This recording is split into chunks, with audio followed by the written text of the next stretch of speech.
novel genre of my upcoming novel. It is basically a revenge based novel. Joint family system की कहानी है, बड़ी सारी family होती है, कज़न्स बेस्ड नावल है।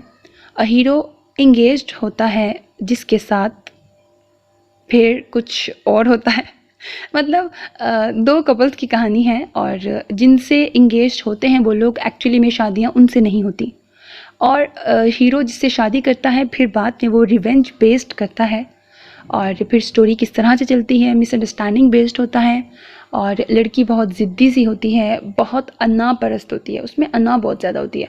तो ये अना पर भी बेस करता है, कुछ मर्दों की औरतों की साइकी पर भी बेस करता है। नॉवल इंटरेस्टिंग है, काफ़ी इंगेजिंग लगा मुझे।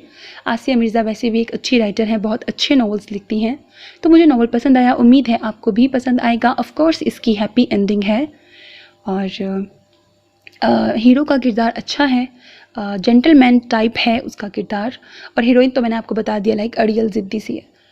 Hope that you like it. अपना बहुत ख्याल रखिएगा नेक तमन्नाओं के साथ। अल्लाह हाफिज़ and don't forget to subscribe to my channel because that's how you can encourage me and that's the only kind of support and encouragement which I want from all of you. Allah Hafiz.